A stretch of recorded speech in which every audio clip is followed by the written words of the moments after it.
शुभ संध्या। जैसा कि व्याकरण में, हिंदी व्याकरण में आप लोग समास पढ़ चुके हैं, अब उन्हीं समास से संबंधित कुछ महत्वपूर्ण हम प्रश्नोत्तरी करा रहे हैं। और ये महत्वपूर्ण प्रश्नोत्तरी वो हैं जो आपके एग्ज़ाम के लिए बहुत ही महत्वपूर्ण हैं। तो चाहे यूपी टेट हुआ, चाहे आपका यूपीएसआई हुआ, चाहे सुपर टेट हुआ, टीजीटी, पीजीटी, कोई भी एग्ज़ाम हुआ, समास चैप्टर बहुत ही महत्वपूर्ण है। आइए उसी चैप्टर को हम लोग देखते हैं प्रश्नोत्तरी के माध्यम से और चलते हैं पहले क्वेश्चन पर। पहला क्वेश्चन देखिए क्या कह रहा है। समास शब्द का मूल रूप होगा। समास शब्द का मूल रूप होगा, तो ध्यान दीजिएगा, चार विकल्प आपके सामने है।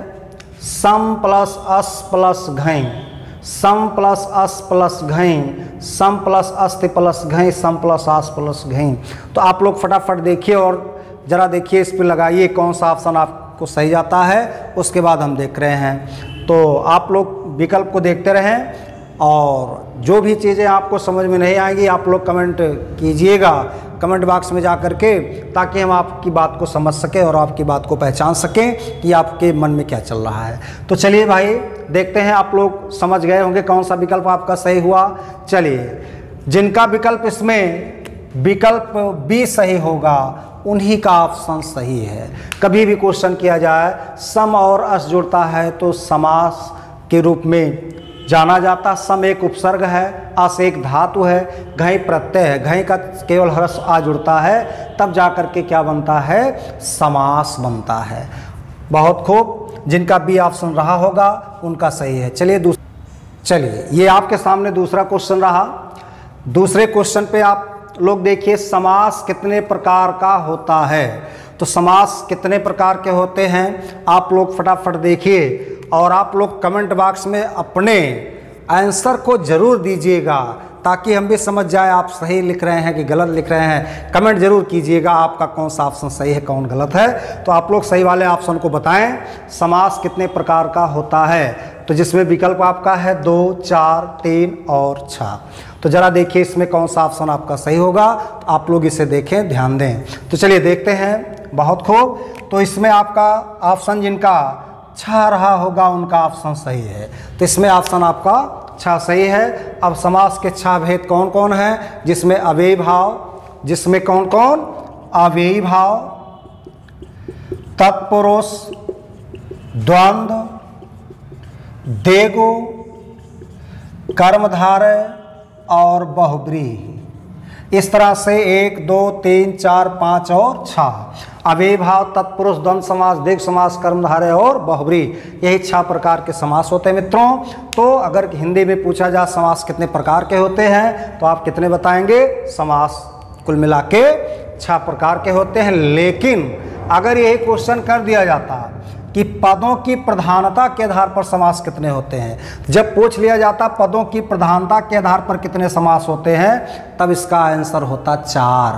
पदों की प्रधानता के आधार पर, पदों की प्रधानता के आधार पर जब पूछ लेता तो पदों की प्रधानता के आधार पर 4 होते हैं। 4 में कौन कौन आते हैं, ध्यान दीजिएगा। अव्ययी भाव समास आता है, तत्पुरुष आता है, द्वंद्व आता है और बहुब्रीहि, यही 4 समास होते हैं पदों की प्रधानता के आधार पर। जब क्वेश्चन मित्रों पूछा जाए कि समास पदों की प्रधानता के आधार पर कितने, तो आप 4 कहोगे। जब पूछा जाए समास कितने प्रकार का, या हिंदी में कितने समास, कई प्रकार के निम्नलिखित कितने समास हैं, तो हमेशा आंसर क्या होगा, 6। लेकिन अगर वही पदों की प्रधानता के आधार पर पूछे मित्रों, तो कितना आपके द्वारा बताया जाएगा, 4। तो चलते हैं नेक्स्ट क्वेश्चन की ओर। आइए अगला क्वेश्चन देखते हैं।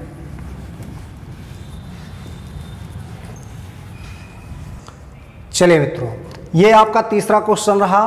तत्पुरुष समास का कौन सा पद प्रधान है, बहुत ही महत्वपूर्ण है। पदों के प्रधान से भी क्वेश्चन आपके यूपी टेट और यूपी SSSC व अन्य एग्जाम में पूछे जा चुके हैं। यहाँ से भी क्वेश्चन आपसे बहुत ही महत्वपूर्ण हैं। तो चलिए देखते हैं, तत्पुरुष समास का कौन सा पद प्रधान है। तो आप लोग फटाफट कमेंट बॉक्स में अपने आंसर को लिखिए, A, B, C, D।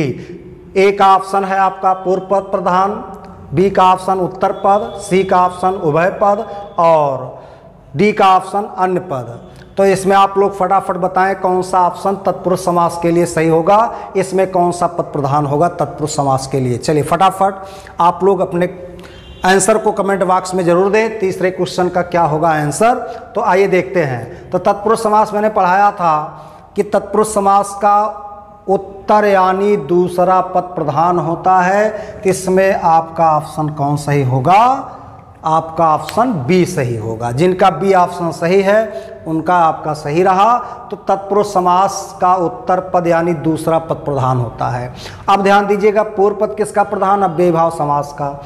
उभय पद प्रधान, दोनों पद प्रधान किसका होता है? वो द्वंद्व का होता है। अन्य पद प्रधान किसका होता है? वो बहुब्रीहि समास का होता है। यह आपका आंसर रहा। आइए अगले क्वेश्चन की ओर हम लोग चलते हैं। चलिए मित्रों, ये रहा आपका चौथा क्वेश्चन। तो आइए देखते हैं चौथे क्वेश्चन की बात। धीरे धीरे पद में समास होगा। तो धीरे धीरे पद में समास कौन सा होगा? आइए चर्चा करते। ये भी आपके एग्जाम के लिए बहुत ही महत्वपूर्ण है, ध्यान दीजिएगा। इसको हम पढ़ा भी चुके हैं और आप अगर थोड़ा सा भी ध्यान दिए होंगे तो बहुत ही इम्पोर्टेंट शब्द को आप पहचान सकते हैं। तो चलिए देखें भाई, फटाफट अपने आंसर को कमेंट बॉक्स में जरूर लिखें आप लोग। धीरे धीरे पद में समास होगा, धीरे धीरे पद में समास होगा। तो चार विकल्प आपके सामने है। ए कह रहा है तत्पुरुष समास, बी कह रहा है द्वंद्व समास, सी कह रहा है अव्ययी भाव समास और डी कह रहा है बहुब्रीहि समास। तो मित्रों बताएं फटाफट इसमें कौन समास होगा? बहुत खूब, जिनके आंसर सही होंगे अव्ययी भाव समास, उनका आंसर सही रहा। क्यों? क्योंकि आप पढ़ चुके होंगे जब एक ही शब्द की पुनरावृत्ति बार बार हो तो जहाँ पर पुनरावृत्त वाले शब्द आते हैं तो वहाँ पर कौन समास होता है? अव्ययी भाव समास होता है। इसे आधार पर तमाम क्वेश्चन, जैसे भाई साहब राम राम, राधे राधे, ध्यान दीजिएगा, पल पल, ऐसे शब्द जहाँ भी आएंगे वहाँ कौन सा समास होगा? अव्ययी भाव समास ही होगा। तो आइए चलते हैं अगले क्वेश्चन की ओर। ये क्वेश्चन आपके सामने रहा, रातों रात पद में समास होगा। बहुत महत्वपूर्ण है। आइए देखते हैं रातों रात में कौन समास होगा। तो रातों रात समास अभी अभी मैंने बताया था, जहाँ एक शब्द की पुनरावृत्ति बार बार हो। एक शब्द की पुनरावृत्ति बार बार होने से वहाँ कौन समास होता है? अव्ययी भाव समास ही होता है, यानी आंसर आपका सेम रहेगा। तो जैसे धीरे धीरे, रातों रात, कानों कान, ऐसे शब्द जहाँ भी आपको दिखें तो बीरो वहाँ क्या होगा? वहाँ आपका अव्ययी भाव समास होगा। आइए चलते हैं अगले मित्रों। अगला क्वेश्चन देखते हैं, गोबर गणेश में समास होगा। ये क्वेश्चन आपके एग्जाम में आया हुआ क्वेश्चन है, गोबर गणेश में समास होगा। तो मित्रों फटाफट देखें आप लोग, गोबर गणेश में कौन सा समास होगा। आइए चर्चा पर चर्चा कर देते हैं, गोबर गणेश में कौन सा समास होगा। चलिए फटाफट आप लोग कमेंट बॉक्स में जाइए और प्रश्न 6 का सही उत्तर देख करके आप लोग बताएं फटाफट आप लोग। चलिए देखते हैं किसका सही जाता है, गोबर गणेश में कौन सा समास होगा। तो चलिए चर्चा करते हैं। पहले देखिए गोबर गणेश का अर्थ क्या होता है। गोबर के बने गणेश, वास्तव में जब पूजन अर्चन होता है गोबर के भी गणेश बना करके पूजा कर ली जाती है। तो कहने का तात्पर्य यह है गोबर के बने गणेश, अर्थात जहाँ गोबर गणेश के बीच में कारक चिन्ह मिल जा रहा है वहाँ कौन समास होगा? तत्पुरुष। मित्रों जिनका तत्पुरुष समास सही है उनका आंसर सही रहा और जिनका इनके अलावा लगा। चलिए मित्रों अगला क्वेश्चन देखते हैं, वह समास जिसका अन्य पद प्रधान हो।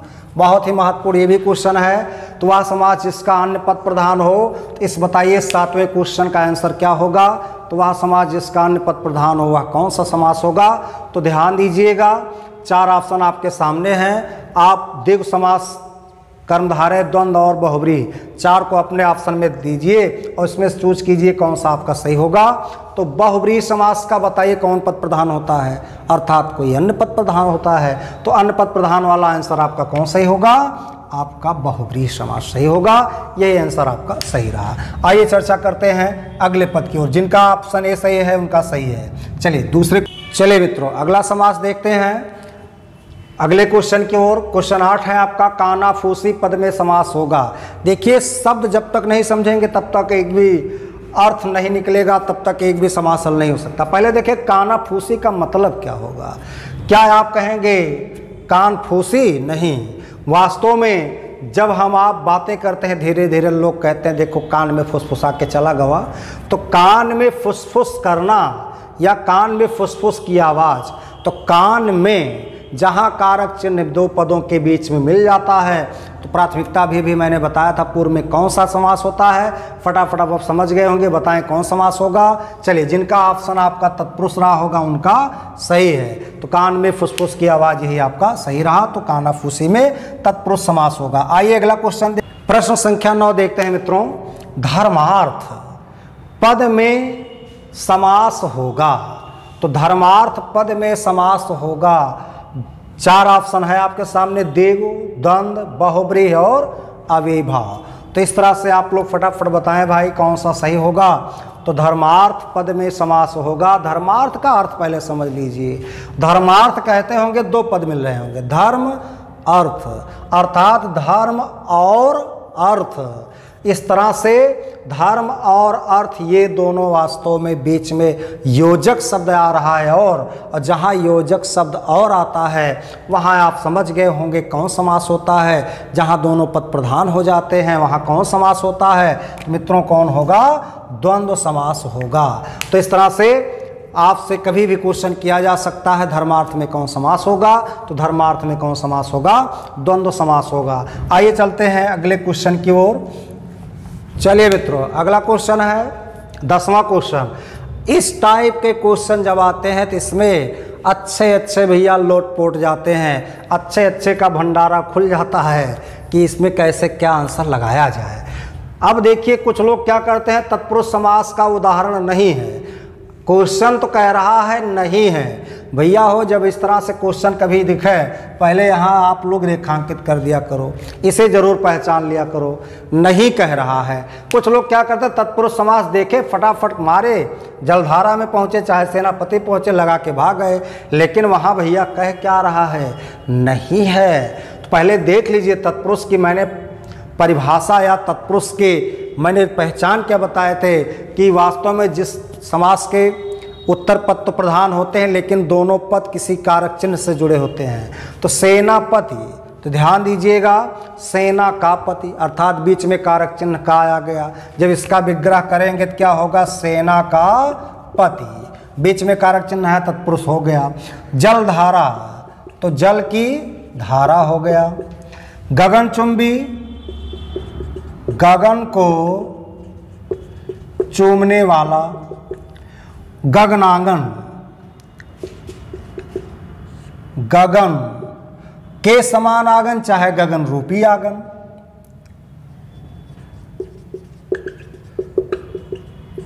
अब ध्यान दिहो भैया, कारक चिन्ह कारक चिन्ह कारक चिन्ह तीनों में आ गया भैया, हो ये होगा आपका तत्पुरुष। और जो नहीं है वो आपका आंसर कौन सही होगा? ए, अर्थात गगनांगन गगन रूपी आगन है चाहे गगन के समान आगन है, तो वहाँ आपका समास क्या होगा? कर्मधारय। कहने का तात्पर्य गगनांगन जो है ये कर्मधारय समास का उदाहरण है, लेकिन और तीनों गगनचुंबी, जलधारा, सेनापति ये तत्पुरुष समास का उदाहरण है। तो अपेक्षा करता हूँ कि काफ़ी लोग सही किए होंगे, कुछ लोग वास्तव में इधर उधर लगाए होंगे, लेकिन जिनका ऑप्शन ए सही होगा उनका आंसर सही रहा। आइए चलते हैं अगले।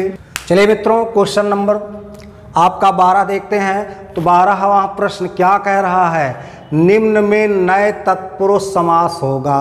पहले हम लोग जान ले नए तत्पुरुष क्या था, मैंने पढ़ाया भी था। तत्पुरुष का अलग उपभेद होता है नए तत्पुरुष।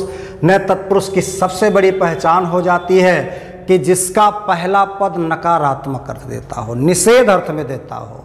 तो निषेध अर्थ में देने के लिए जरा देखते हैं इसमें कौन देता है। फटाफट आप लोग देखिए कौन सा ऑप्शन सही होगा।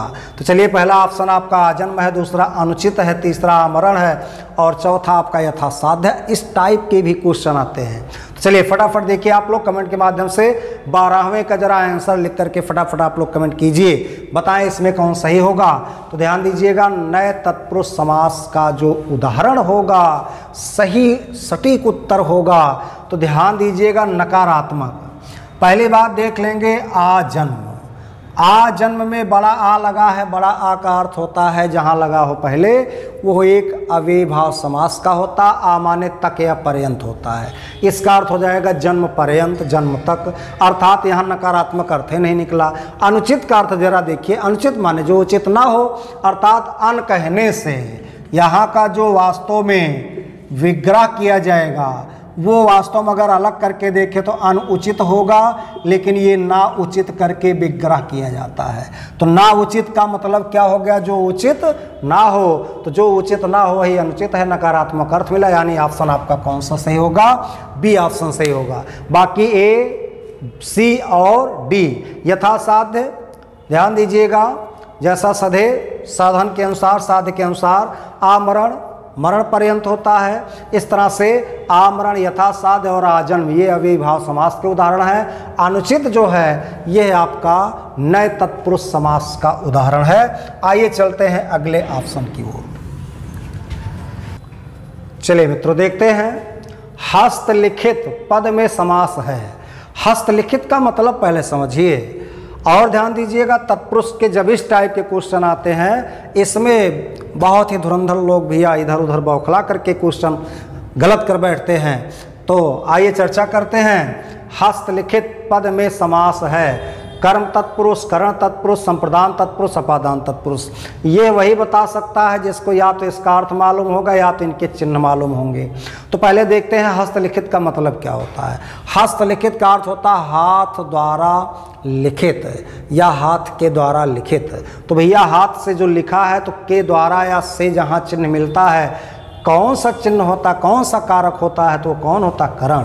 तो इसका चिन्ह होता है से या के द्वारा। तो मित्रों हाथ के द्वारा लिखित या हस्त से लिखित, तो यहाँ पर चिन्ह है आपका द्वारा से मिल रहा है, किस समास से, करण तत्पुरुष समास से। इस तरह से आपका ऑप्शन कौन सही होगा, आपका ऑप्शन बी सही होगा।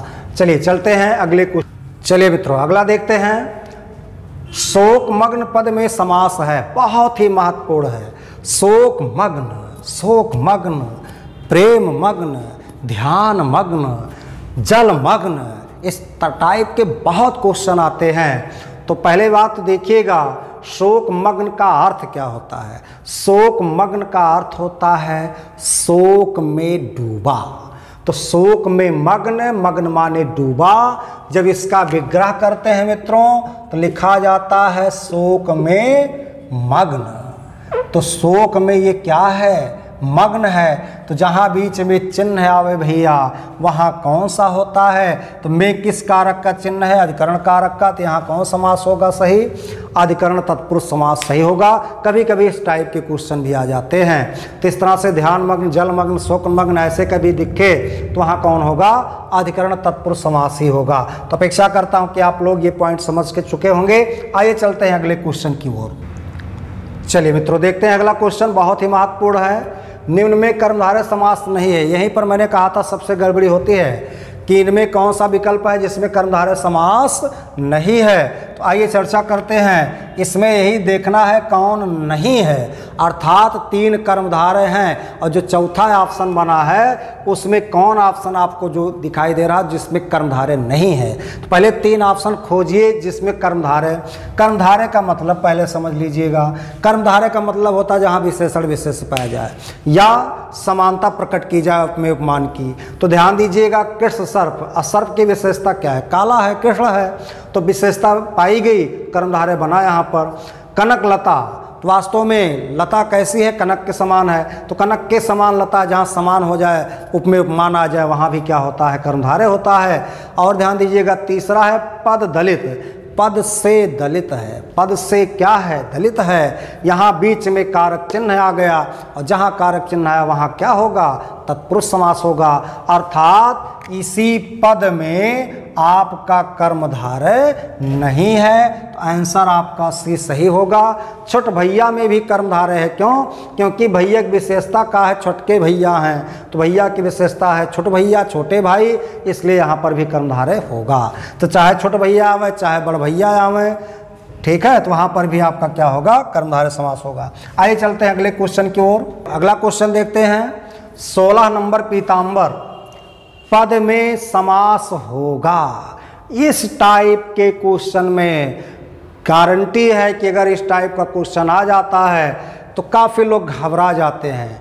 देखिए, पीतांबर पद में समास होगा तो पीले हैं अंबर, अंबर माने वस्त्र होता है जिसके, अर्थात किसी एक की बात की गई होगी। तो पीतांबर कहने से तो कुछ लोग कहते हैं अंबर की विशेषता है पीत है, पीला है, यहाँ पर कर्मधारय होना चाहिए। जब क्वेश्चन इस टाइप के आ जाएं कि कर्मधारय बहुब्रीहि दोनों, तब वहाँ देखा जाए पीतांबर कहने से क्या किसी एक का नाम आता है, तो किसी एक योग रूढ़ व्यक्ति का नाम आ रहा है, तो पीतांबर कहने से श्री कृष्ण का नाम आता है। तो वास्तव में जब किसी एक का नाम आ जाए तो वहाँ सबसे पहले प्राथमिकता किसको दी जाएगी? बहुब्रीहि समास को। तो यहाँ क्या होगा? तो पीतांबर हुआ, दिगंबर हुआ, बाघांबर हुआ, ऐसे कोई भी शब्द आ जाए इस टाइप के तो वहाँ भी क्या होगा? बहुब्रीहि समास होगा। आइए चलते हैं अगले क्वेश्चन, देखते हैं दुपट्टा शब्द में या दुपट्टा पद में कौन सा समास होगा? दुपट्टा यानी पट का समूह बना है कितने पट का? तो दुपट्टा का तात्पर्य होता है दो पट के समूह से बना हुआ। तो एक इसमें द्वंद्व है, अव्ययभाव है, द्विगु है, तत्पुरुष है। आप लोग फटाफट देखें कि दुपट्टा कहने से वास्तव में कितने का समाहार होता है? तो दो पट का, दो वस्त्रों का मेल होता है। तो दुपट्टा वास्तव में कौन समास होगा? द्विगु समास होगा। कौन समास होगा मित्रों? द्विगु समास होगा। यहाँ ऑप्शन आपका सी सही होगा। चलिए मित्रों अगला पॉइंट चलते हैं। प्रधानमंत्री पद में समास होगा। तो प्रधानमंत्री पद में समास होगा अव्ययभाव, तत्पुरुष, बहुब्रीहि, कर्मधारय। मित्रों ये क्वेश्चन आपके यूपी टेट में भी आ चुका है एक बार कि प्रधानमंत्री पद में समास होगा। तो आप लोग फटाफट बताएं इसमें कमेंट के माध्यम से कौन सा विकल्प सही होगा। प्रधानमंत्री अर्थात मंत्रियों में जो प्रधान हो अर्थात कोई एक मंत्री की बात की जा रही है। तो जहाँ किसी एक की बात कर दी जाए, किसी अन्य की बात कर दी जाए, कौन समास होता है? वहाँ हो जाता है बहुब्रीहि। तो इस तरह से मित्रों प्रधानमंत्री में कौन समास होगा? बहुब्रीहि समास होगा। आइए चलते हैं अगले क्वेश्चन। चलिए मित्रों अगला क्वेश्चन देखते हैं। वनवास पद में समास होगा। तो वनवास जरा देखें आप लोग, वनवास जो शब्द है इसमें अर्थ क्या निकलेगा? वनवास, वनवास किसमें वास? वन में। तो जहाँ बीच में चिन्ह आ जाए फटाफट अब तो बता सकते हो कौन विकल्प सही होगा। तो कौन सही होगा इसमें? जहाँ वन में वास हुआ तो कहने का तात्पर्य क्या हुआ? तत्पुरुष समास सही हुआ। तो इस तरह से बॉय ऑप्शन आपका सही होगा। आइए चलते हैं। चलिए मित्रों अगला देखते हैं। निम्न में किस पद में द्वंद्व समास नहीं है? कंदमूल फल, 25, 49, गौरी शंकर। जरा फटाफट देखिए भाई, कंदमूल और फल, कंदमूल और फल अर्थात कंद और मूल और फल तीनों में योजक शब्द आ रहा है। योजक शब्द आने से कौन समास होता है? द्वंद्व समास होता है, अर्थात इसमें द्वंद्व है। लेकिन यहाँ देखना क्या है, कौन नहीं है, ये जरा ध्यान देना है। और ध्यान दीजिएगा 25 तो कहने का तात्पर्य 5 और 20। तो 5 और 20 यानी 5 और 20, 20 और 5 के बीच में एक योजक शब्द आ गया। ऐसे शब्द में भी कौन होता? द्वंद्व होता, अर्थात इसमें भी द्वंद्व है। 49, 50 की विशेषता है कि एक कम है। तो कहने का तात्पर्य यहाँ उन लगा है, उत लगा है, उपसर्ग है, प्राथमिकता अव्ययभाव समास की दी जाएगी। तो यहाँ पर आपका वास्तव में 49 जो शब्द है वो आपका अव्ययभाव समास से है। बाकी गौरी शंकर, गौरी और शंकर। तो कहने का तात्पर्य आपका जो ऑप्शन सही होगा कौन होगा? सी ऑप्शन सही होगा, जिसमें द्वंद्व समास नहीं है। चलिए मित्रों अगला क्वेश्चन देखते हैं। निम्न में किस पद में तत्पुरुष समास नहीं है? तो आइए चर्चा करते हैं निम्न में किस पद में तत्पुरुष समास नहीं है। तो ध्यान दीजिएगा, रात भर, पदच्युत, करोड़पति और यश प्राप्त। इसमें इतने देखना है आपको कि कौन सा विकल्प है तत्पुरुष समास की। मैंने सबसे बड़ी विशेषता बताया था भैया कि जिसमें कारक चिन्ह बीच में हो वही तत्पुरुष। तो देख रहे होंगे रात भर, इसमें कहीं कारक चिन्ह आ रहा है? नहीं आ रहा, अर्थात जब नहीं आ रहा होगा यही नहीं है। यहाँ ऑप्शन दिया है कौन नहीं है, तो तत्पुरुष समास रात भर में नहीं है। रात भर में वास्तव में कौन समास होता है? इसमें अव्ययी भाव समास होता है। बाकी ये तीनों देखिए, पद से च्युत, पद से अलग हो गया, इसमें अपादान तत्पुरुष है। करोड़पति, करोड़ का पति है, इसमें आपका संबंध तत्पुरुष है। और यश प्राप्त, यश को प्राप्त, अर्थात इसमें आपका अपादान तत्पुरुष है, इसमें आपका संबंध तत्पुरुष है और इसमें आपका कर्म तत्पुरुष है। लेकिन रात भर में अव्ययी भाव समास है, इसलिए यह ऑप्शन कौन सही होगा? ए ऑप्शन सही होगा। पॉइंट देखते हैं, अनावश्यक पद में समास होगा। तो आइए चर्चा करते हैं, अनावश्यक पद में समास होगा। तो अनावश्यक, पहले ये देखिए अनावश्यक का अर्थ क्या होगा, अर्थात जो आवश्यक ना हो। और इसको जब हम अलग करेंगे, इसमें एक शब्द अन लगा है, तब जा करके आवश्यक निकलता है। अन माने होता है नहीं, और जिसका पद पहला नकारात्मक हो जाता है अन या आ उपसर्ग से, वहाँ कौन समास होता है? नए तत्पुरुष समास होता है। तो मित्रों इसमें कौन समास होगा? नए तत्पुरुष। तो चाहे अनावश्यक, चाहे अनुचित आवे, चाहे अनुज्ज्वल आवे, इसी तरह से चाहे अदेह आवे, चाहे अधर्म आवे, सारे शब्दों में वास्तव में कौन समास होता है? नए तत्पुरुष समास ही होता है। तो चर्चा पर चर्चा होनी चाहिए। आइए अगले क्वेश्चन की उत्तर। अगला क्वेश्चन देखते हैं, शाखा मृग पद में समास होगा। तो शाखा मृग पद में समास होगा, जरा देखिए आप लोग, तत्पुरुष, कर्मधारय, अव्ययी भाव, बहुब्रीहि, यही हैं। पहली बात आप देखिए शाखा मृग का अर्थ क्या होगा। तो शाखा मृग, तो बताएं भाई शाखा मृग किसका पर्यायवाची है? तो शाखा पर उछल कूद करने वाला मृग जंतु जानवर कौन है? तो कौन सा है वो?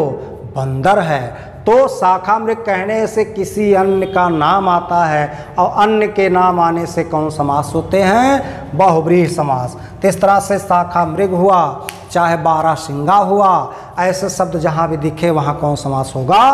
पहले बहुब्रीहि समास ही होगा। आइए चलिए मित्रों अगला देखते हैं, हर फन मौला पद में समास होगा। हर फन मौला, जिसमें आपका ऑप्शन है तत्पुरुष, कर्मधारय, अव्ययी भाव और बहुब्रीहि। तो जरा देखें भाई सभी लोग, हर फन मौला पद में कौन सा समास होगा? तो देखते हैं हर फन मौला का अर्थ क्या होता है। हर फन माने कार्य होता है। हर कार्य में जो मौला हो, मौला माने कुशल, उस्ताद हो। तो हर फन में जो मौला हो, अर्थात यहाँ हर फन में मौला कोई भी हो सकता है। तो ध्यान दीजिएगा, किसी एक की बात तो ही नहीं, तो बीच में कारक चिन्ह आ गया, कौन समास होगा? तत्पुरुष। अगर कोई पूछे तत्पुरुष में कौन होगा, तो मित्रों यहाँ अधिकरण तत्पुरुष समास होगा। ये भी जानकारी आपको होनी चाहिए। तो चलिए मित्रों देखते हैं इस पॉइंट को। चलिए, तो जैसा कि आप लोग अभी तक समास के प्रश्नोत्तरी को देख रहे हैं, आप अगर सही सही वास्तव में कुछ पॉइंट को देख ले जा रहे हैं, अगर सही सही बता पा रहे हैं, तो कमेंट बॉक्स में अपने उत्तर को जरूर लिखिएगा। 25 में से किसका कितना सही होता है, आप लोग अपने कमेंट के माध्यम से इसको भी आप नोट करते रहिएगा।